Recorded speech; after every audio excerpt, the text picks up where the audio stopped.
नमस्कार, मी doctor Kamlesh Tayade, neurologist, Mahadev multispeciality hospital.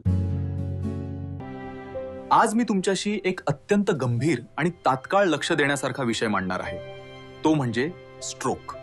हा मेंदूशी संबंधित आजार आहे. अनेक वेळा लोक याकडे दुर्लक्ष करतात, पण याचे परिणाम आयुष्यभर अपंगत्व किंवा काही वेळा मृत्यू देखील होऊ शकतो. जेव्हा मेंदूकडे जाणारा रक्तपुरवठा अचानक थांबतो किंवा मेंदूतील एखादी रक्तवाहिनी फुटते, तेव्हा स्ट्रोक होतो. म्हणूनच स्ट्रोक ही एक मेडिकल इमर्जन्सी आहे.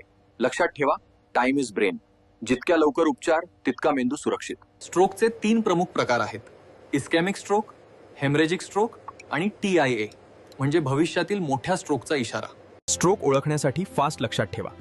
फेस, चेहऱ्याचा एक भाग वाकडा होणे. आर्म, हात किंवा पायात अचानक कमजोरी. स्पीच, बोलताना अडचण येणे. टाइम, वेळ न दवडता तात्काळ रुग्णालयात पोहोचणे. प्रत्येक रुग्णालयात स्ट्रोकचे तात्काळ उपचार शक्य नसतात.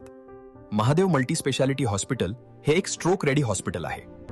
वेळीच उपचार घ्या, कारण वेळ वाचली तर मेंदू वाचतो.